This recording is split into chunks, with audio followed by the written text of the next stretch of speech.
Vous avez l'impression d'avoir épuisé les années 1960? Réfléchissez encore, amis du cinéma.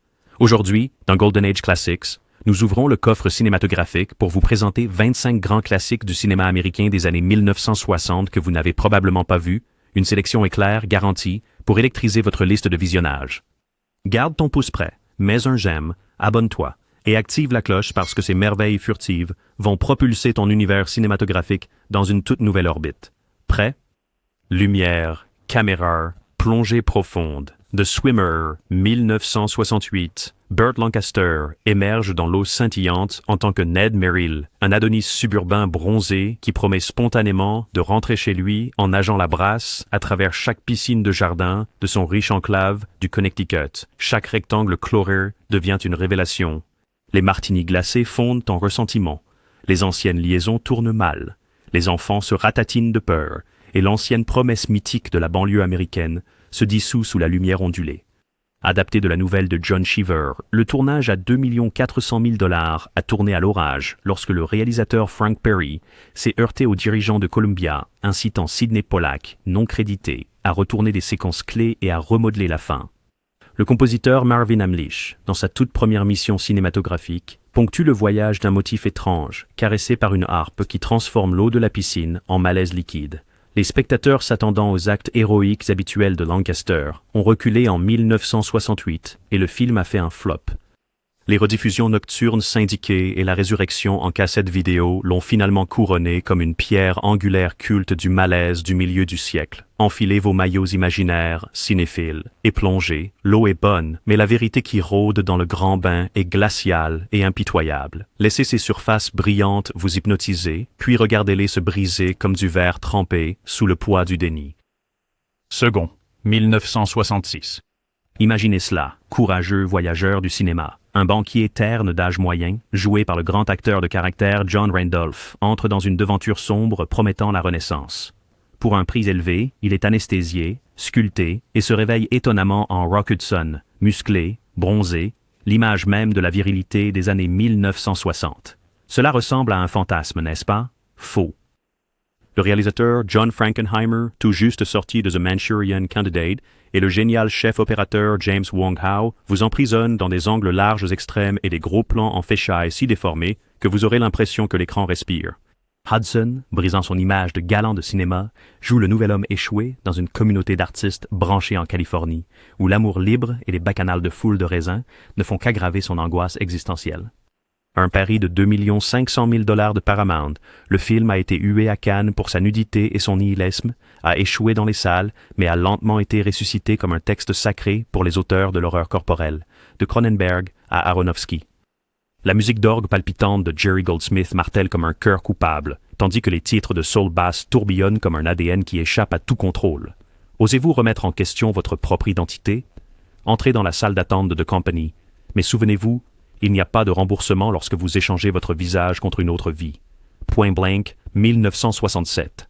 Crack. Un coup de pistolet résonne à travers les niveaux désolés d'Alcatraz, et en sort Walker, incarné par Lee Marvin, impassible, marqué par les balles et à qui l'on doit précisément 93 000 $. Ce nombre devient un mantra sacré alors qu'il traque un Los Angeles éclatant d'acier et de verre, déambulant à travers des boîtes de nuit pastel, des corridors chromés et un penthouse avant-gardiste qui semble arraché à un cauchemar d'art pop.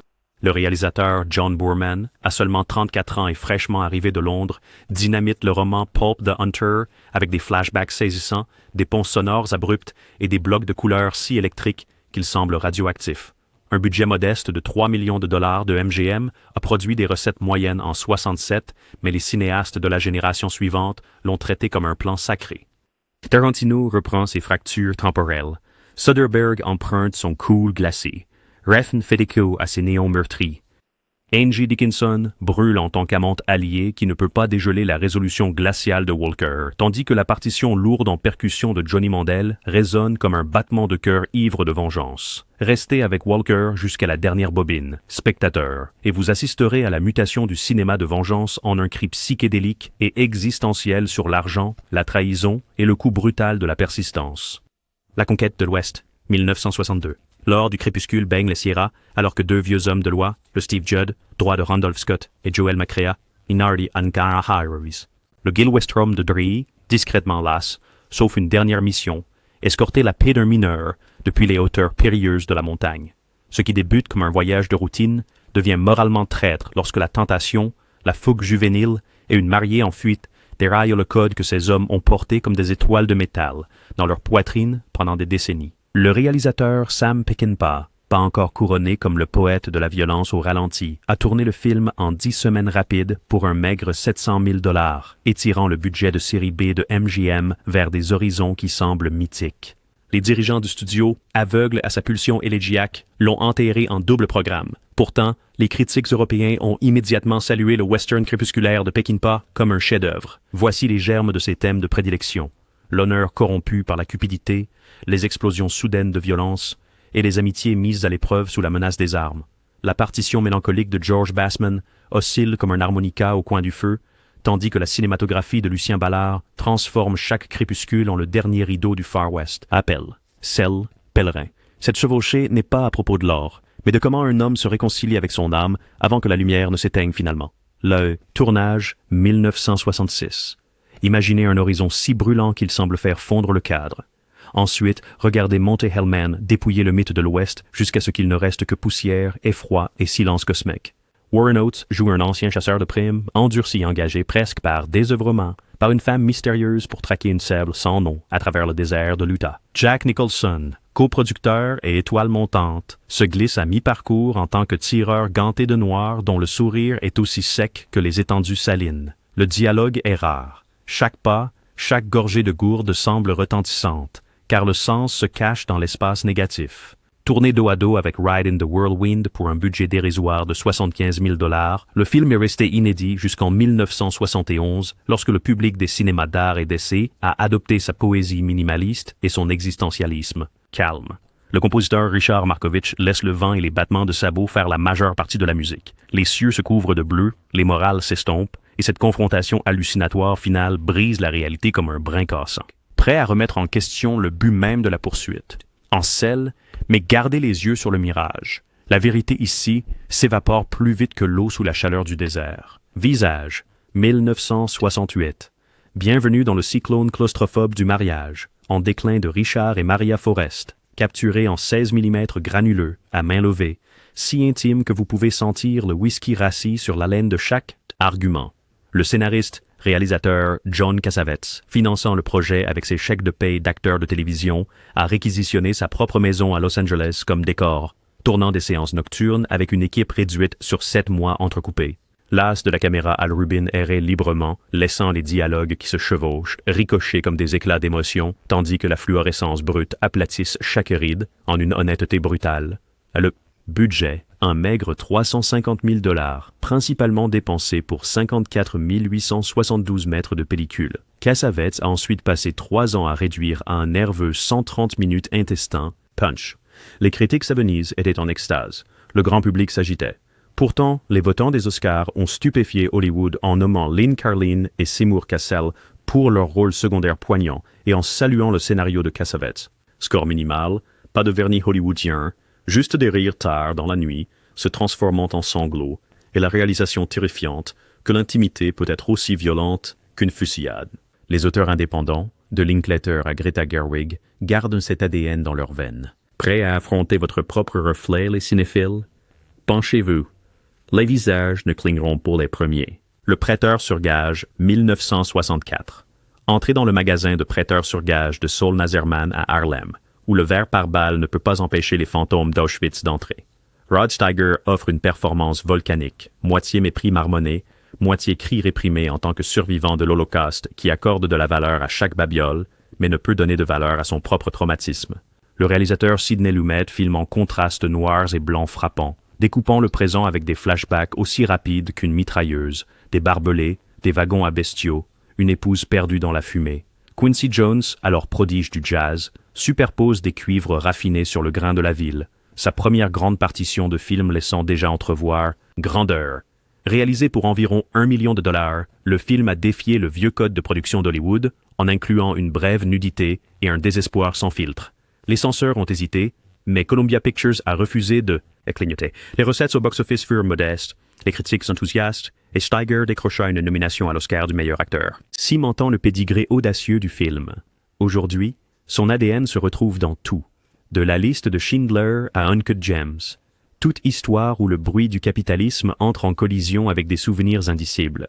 Prêt à ressentir le tiroir-caisse se refermer sur votre cœur? Préparez-vous, commentez ci-dessous et gardez ce Kleenex à portée de main. L'Intrus, 1962. Avant de dompter des martiens verts pour des sensations fortes au drive-in, le roi des bonnes affaires, Roger Corman, a tourné sa caméra de guérilla sur le plus laid des monstres d'Amérique, le racisme local. Dans The Intruder, William Shatner, cheveux lisses, sourire de vendeur de potions, arrive dans une ville du Sud endormie juste après l'intégration scolaire ordonnée par le tribunal. Se faisant passer pour un réformateur social, il attise les peurs des Blancs en un incendie de manifestations violentes, de croix enflammées et de salles d'audience. Chaos. Tourné sur place dans une petite ville du Missouri pour un budget dérisoire de 90 000 $, l'équipe a affronté des menaces, des pneus crevés et même du harcèlement de la part du Ku Klux Klan, alors que de véritables habitants jouaient comme figurants des deux côtés de la ligne.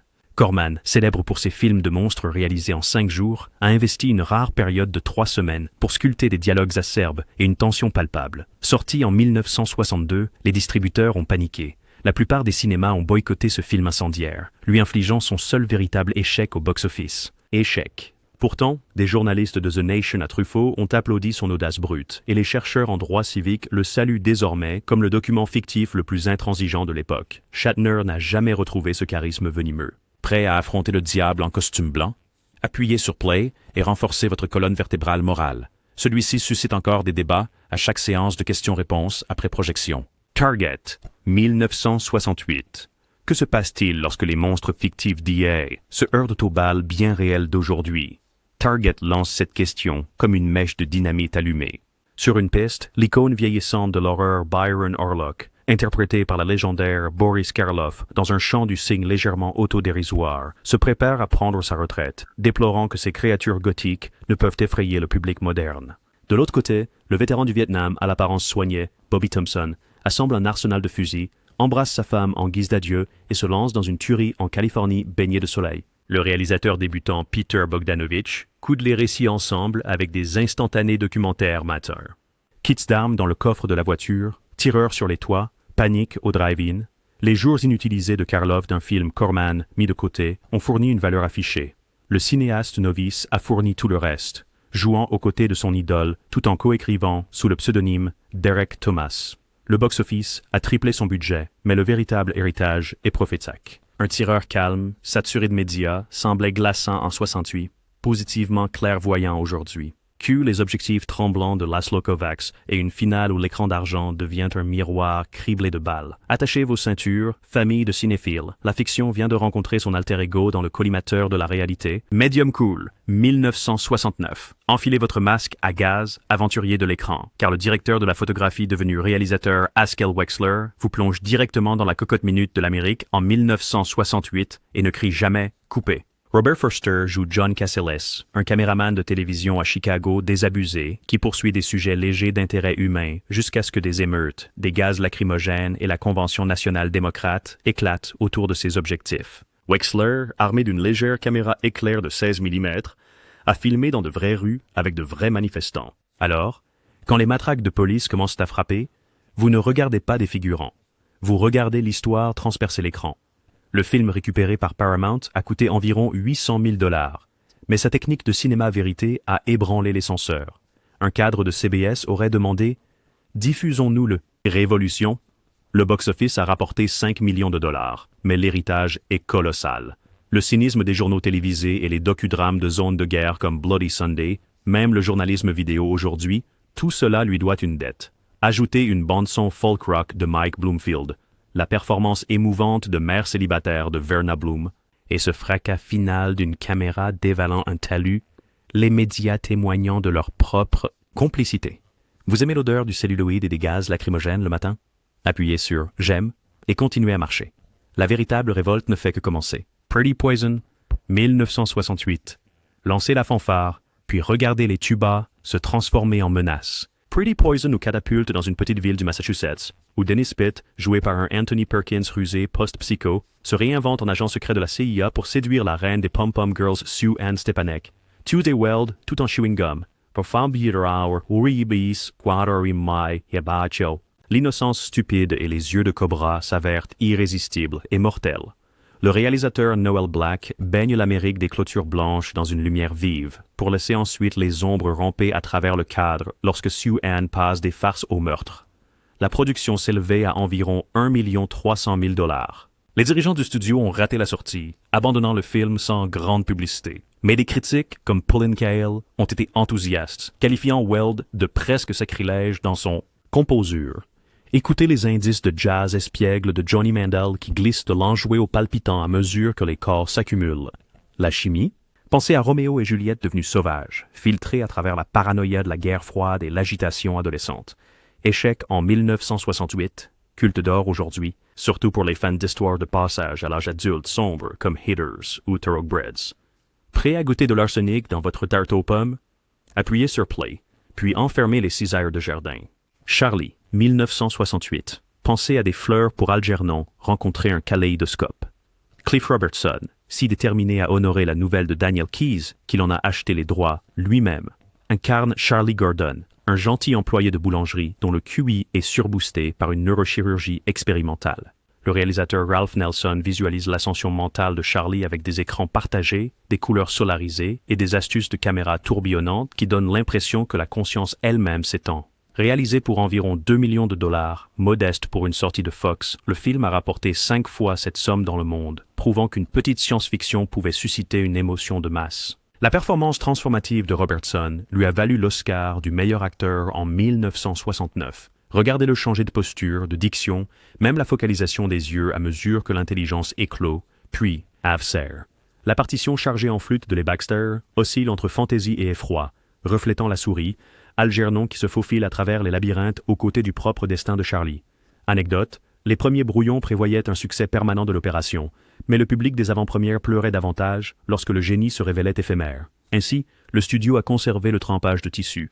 Enchaîne les débats éthiques sur l'eugénisme, l'identité, et si la connaissance équivaut au bonheur. Prêt pour un tour de montagne russe intellectuel? Accrochez-vous, cerveau. N'oubliez pas que chaque montée a sa descente. Le groupe 1966. Sortez vos carnets à franges, style année folle, cinéphile. Le groupe propulse 8 diplômés toutes fraîches de Vassar de leur toque de diplômés de 1933 aux réalités d'avant-guerre, et le fait avec la vélocité d'une chronique de Potin tirée d'un canon. Le réalisateur Sidney Lumet jongle avec les arcs entrecroisés comme des assiettes en équilibre, la romance taboue de Leakey avec une personne du même sexe en Europe, l'éveil de Dottie au contrôle des naissances, Libby poussée par les amphétamines. Ambition et l'aventure compliquée de Polly avec un médecin marié. Candice Bergen, dans ses débuts à l'écran, rayonne d'une aisance aristocratique, tandis que Jessica Walter, Joan Hackett et Shirley Knight échangent des répliques plus tranchantes que des talons aiguilles. Avec un budget de 2,7 millions de dollars, le film a quadruplé ses recettes, mais a glissé de la mémoire populaire alors que les soutiens-gorge commençaient à brûler et que le nouvel Hollywood prenait le micro. La partition pour orchestre de chambre de Gerald Fried oscille entre l'élégance de l'heure du cocktail et les cordes inquiétantes, suggérant que le gant de velours du patriarcat cache des points de fer. Lumet filme en couleur crème Eastman, mais ne sucre jamais la misogynie décontractée de l'époque. Soyez attentifs à une scène choquante de violence domestique qui frappe encore comme un coup de poing. Pensez à Big Little Lies, mais avec des chapeaux cloches et des secrets de speakeasy. Curieux de savoir quelle lutte persiste inchangée? Exprimez-vous. Puis partagez vos avis ci-dessous. La sororité aime toujours un débat animé. Mickey One, 1965. Mickey One frappe un riff de jazz, agité dans une paranoïa de film noir, et ne laisse jamais les cymbales cesser de s'écraser. Warren Beatty, tout juste sorti de Splendor in the Grass, joue un humoriste de Detroit qui fuit à Chicago après avoir provoqué les mauvais mafieux, convaincu qu'un collecteur de dettes invisibles rôde dans chaque ruelle sombre. Le réalisateur Arthur Penn, à 1 an de Bonnie and Clyde, filme la ville comme un labyrinthe kafkaïen. Des enseignes au néon se reflètent sur des rues luisantes de pluie, les ombres du train surélevé découpent le visage de Beatty en fragments inquiets, et les titres de soul bass explosent comme des projecteurs de boîte de nuit sur le track. La sortie Columbia d'1 million de dollars s'est effondrée à seulement 600 000 $, mais les sauts de coupe, les arrêts sur image et les expositions doubles à la nouvelle vague française de Penn ont ensuite impressionné les érudits. C'est maintenant une pierre angulaire de l'auvent américain. Noir. La partition libre d'Eddie Sauter, dynamisé par les solos de saxophone enflammés de Stan Getz, transforme les scènes de poursuite en attaques de panique bebop, tandis que les plans à la main d'Haskell Wexler mettent l'art, le public juste à côté de l'épaule tremblante de Beatty. Vous voulez de l'existentialisme assaisonné de fumée, du jazz cool et une angoisse souterraine? Approchez-vous du micro. Assurez-vous simplement de pouvoir survivre à l'éclat du projecteur. L'incident. 1967.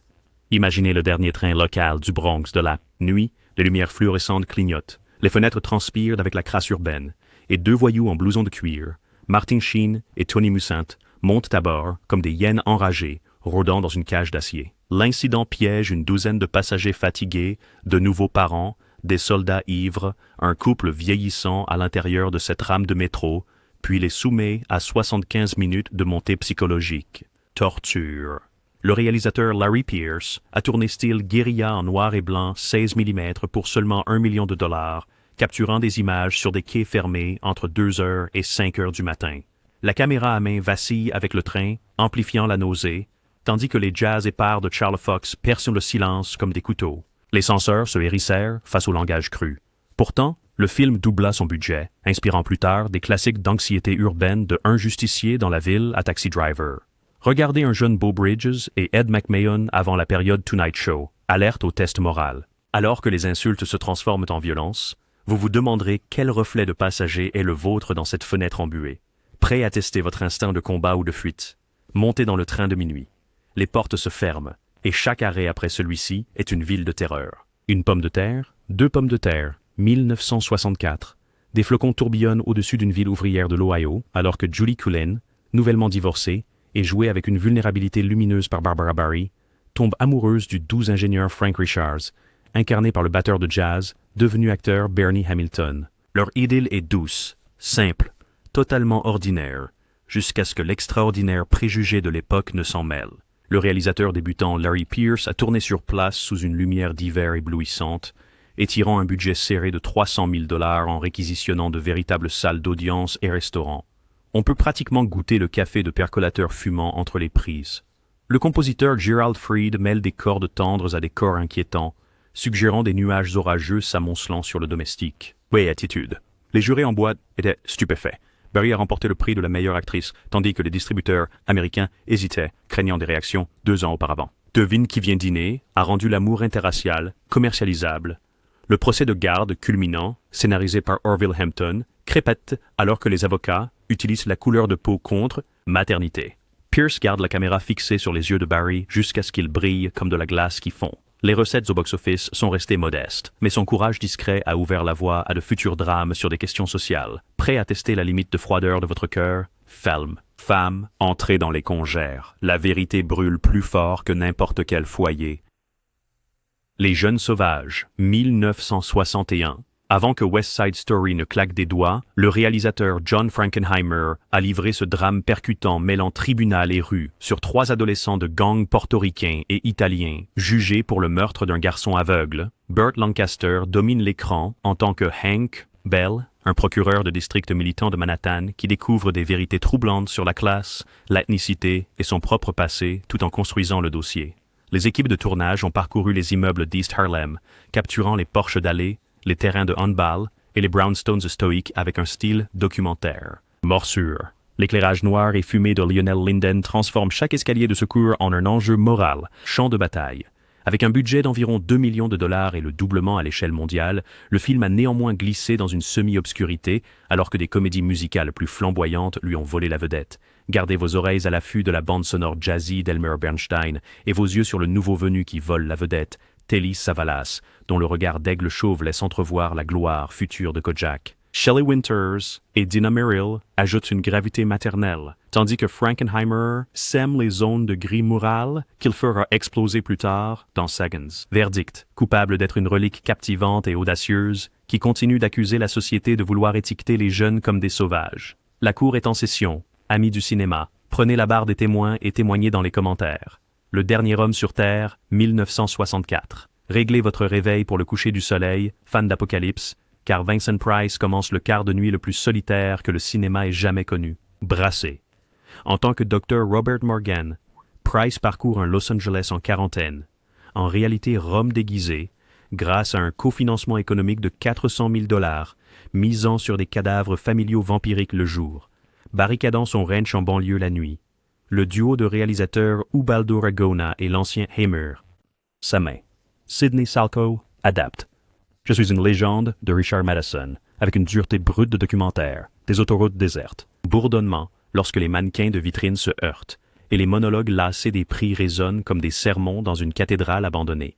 Le film a été diffusé aux États-Unis en double programme de remplissage drive-in, mais son éclairage funèbre et son froid pseudo-documentaire ont hypnotisé un jeune George Romero qui l'a cité comme l'origine de « La nuit des morts vivants ». Écoutez les accords de cuivre mélancoliques de Paul Southall qui résonnent comme une cloche de peste et chronométrez le retournement final qui transforme le héros en monstre d'un simple mot chuchoté. Vous voulez de l'angoisse existentielle servie à l'ail? Entrez dans la marche diurne de Morgan. Mais souvenez-vous, une fois le soleil couché, chaque ombre pourrait murmurer votre nom. Carnival of Souls, 1962. Enclenchez l'orgue cauchemardesque et regardez la réalité se défaire. Après s'être miraculeusement remise d'un accident de voiture, l'organiste d'église Mary, Henry, interprété par la fascinante Candace Hilligos, dérive dans Salt Lake City, où les visages deviennent vides, et un homme pâle comme un cadavre la traque comme un croque-mort souriant. Le réalisateur Eric Harvey, en travaillant de nuit sur des films industriels, a rassemblé 33 000 $ et une équipe de 5 personnes, s'appropriant des lieux réels pour un impact étrange maximal.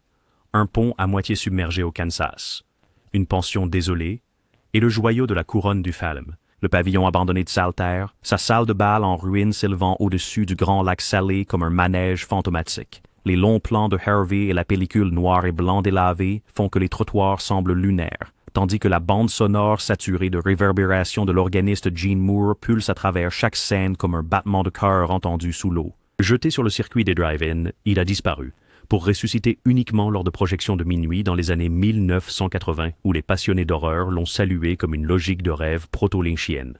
Remarquez le voisin voyeur, les miroirs qui refusent de réfléchir, la révélation finale qui referme le récit comme un couvercle de cercueil, prêt à valser avec les ombres, film, famille, montez sur le plancher de danse qui grince. Votre partenaire de ce soir est peut-être déjà mort. The Loved One, 1965. Apportez le gaz hilarant. C'était le slogan audacieux de MGM pour l'interprétation joyeusement morbide du réalisateur Tony Richardson du roman satirique d'Evelyn Waugh sur Hollywood, un film que Richardson lui-même a qualifié de « film avec quelque chose pour offenser tout le monde ». L'expatrié britannique Robert Morse tient le rôle principal de Dennis Barlow, un poète sarcastique qui arrive à Tinseltown et décroche un emploi à Whispering Glades, un cimetière rococo où des croque-morts en costume de gorille vendent des forfaits d'enterrement spatial et où les anges arborent des strays. Hey Les. Jonathan Winters joue à la fois le rôle du magnate du centre funéraire véreux et celui de son propre frère idiot, tandis que Rod Steiger, couvert de maquillage épais et de lentilles bleu ciel, offre une performance lyrique en tant que Monsieur Joyboy, embaumeur extraordinaire avec une obsession écrasante pour sa mère. Tourné pour environ 3 millions de $, les recettes au box-office à peine effleurèrent la rentabilité. En 1965, les spectateurs n'étaient pas tout à fait prêts à rire des cadavres, mais les critiques ont ensuite loué la cinématographie en noir et blanc de Haskell Wexler et le baroque subtil de John Addison. Partition musicale et une galerie de caméos avec Liberas, Tab Hunter et Roddy McDowall avant La planète des singes. Son irrévérence assumée a ouvert la voie aux comédies noires de MASH à 6 Feet Under. Envie d'un cocktail de formol et de satire, entrez dans Whispering Glades. Votre repos éternel n'a jamais été aussi fabuleusement kitsch. Les gens de la pluie, 1969. Les routes se déploient comme un ruban de celluloïd alors que Nathalie Ravenna, interprétée avec une détermination tremblante par Shirley Knight, met les gaz sur une Plymouth Fury jaune en sortant de Long Island, fuyant un mariage étouffant et un inattendu, grossesse. Le scénariste-réalisateur Francis Ford Coppola, alors âgé de 30 ans, a entassé une équipe réduite dans un bus et tourné à la manière d'un Gary Lyro à travers 12 États, laissant de vrais restaurants, motels et foires de comté imprégner chaque scène d'une ambiance américaine authentique. Le long de l'asphalte, elle rencontre Jimmy Killer, Kilgannon, une ancienne star de football avec des lésions cérébrales dont l'innocence ébrèche la carapace de Nathalie, et le policier vagabond Gordon, Robert Duval, dont l'insigne masque une solitude prédatrice, les deux acteurs affinant leur art qui exploserait 3 ans plus tard dans Le Parrain. Budgété à un modeste 800 000 $ via Warner Brothers, division Maverick, le film a à peine atteint le seuil de rentabilité, mais a ébloui les critiques par son vérisme documentaire et la cinématographie nuageuse de Gordon Willis qui rend chaque flaque à scintiller comme la conscience. Écoutez les motifs plaintifs de guitare de Ronald Stein, reflétant le rythme des essuie-glaces contre le doute. Vous voulez goûter l'agitation de la fin des années 60 sous sa forme brute? Glissez-vous sur le siège passager. Chaque borne routière ici est un carrefour moral. Explosion de silence. 1961. Rappelle-toi, bébé, tu es seul. Cette narration rauque à la deuxième personne, racontée par l'exilé d'Hollywood, Lionel Stander, résonne comme une conscience avec des points américains alors que le tueur à gages, Frankie Bono, rôde dans Manhattan, décoré pour Noël. Écrivain-réalisateur, star, Allen Baron, armé de seulement 20 000 $ et d'un Arriflex emprunté, a filmé en style guérilla dans les rues glacées, laissant les bouches d'aération, les rafales de neige et les cloches de traîneau en néon devenir des décors de films noirs que l'argent ne pourrait jamais acheter. L'histoire est d'une simplicité tranchante. Bono arrive de Cleveland, suit sa cible à travers les clubs de jazz du village et les canyons de Wall Street, lutte avec la solitude, puis voit le travail se défaire lorsqu'une connaissance d'enfance suscite une lueur de connexion. Ce qui l'élève au rang de légende culte, c'est la forme.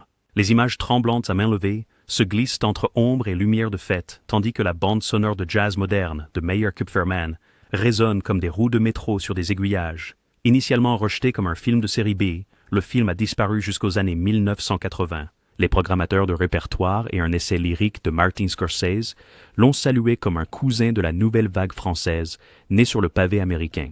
Envie d'un noir où la ville semble être un complice glacé? Enfilez le manteau de Bono, bébé. Ne vous attendez pas à des chanteurs de Noël au climax. Something Wild, 1961. L'écran s'ouvre sur un cri silencieux. Étudiante de NYU, Marianne titube en sortant d'un parc du Bronx après une agression sexuelle. Le grondement de la ville soudain aspiré dans l'engourdissement. Chut. Le réalisateur Jack Garfain, lui-même survivant de l'Holocauste, filme sur les trottoirs réels du centre-ville, dans des immeubles de rapport claustrophobes, transformant New York des années 1960 en un cauchemar de béton qui ne cligne ni ne réconforte. Baker, fraîchement sorti du védétariat hollywoodien, dépouille tout glamour jusqu'à ce que chaque tremblement de ses mains semble sismique. La partition moderniste et déchiquetée de Aaron Copland attaque les nerfs comme des cordes de violon cassées. Budgétisé à près d'1 million de dollars sous la bannière indépendante de United Artists, le film a déconcerté le public qui attendait un catharsis judiciaire. Au lieu de cela, Garfain entraîne Mary Ann dans une aliénation plus profonde, culminant en son sauvetage ou emprisonnement incertain. Par un mécanicien solitaire, Mike. Les recettes au box-office ont chuté. Pourtant, les critiques de cahiers du cinéma ont salué son courage véridique. Et plus tard, des auteurs comme le réalisme urbain de Scorsese ou les tensions captives-capteurs de Jonathan Demme ont puisé abondamment dans son inspiration. Remarquez les sons ambiants incessants, les crissements du train, les robinets qui goûtent, un cadenas qui cliquette. Tout résonne de la persistance du traumatisme. Préparez-vous, famille du film. C'est une plongée éprouvante où survie et abandon se confondent comme des lumières de ville brouillées sous une pluie torrentielle. On achève bien les chevaux. 1969. Lassez vos chaussures de danse usées et sentez la sueur de l'air de la dépression couler le long des poutres. Le réalisateur Sidney Pollack transforme la novella âpre de Horace McCoy en un test d'endurance de 2 heures où les garçons deviennent des gladiateurs sous des miroirs scintillants. Bull.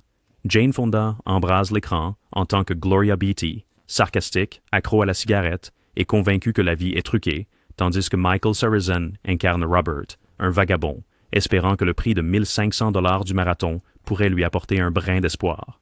Leisure règle, les couples dansent la valse, le jitterbug et s'effondrent pendant 1200 heures brutales, s'arrêtant uniquement pour des sprints de derby qui transforment leurs pieds en hamburgers. Tourné pour 4 800 000 $ sur un plateau de tournage immense, le film a été bouclé en 9 semaines. Précocement, investissant des économies dans des détails d'époque méticuleux, vérifiez les robes en satin tachées de sueur et la sciure de bois dispersée. Sol. Jig Young a remporté un Oscar en tant que maître de cérémonie du carnaval, lançant des blagues morbides tandis que les concurrents tombent comme des mouches.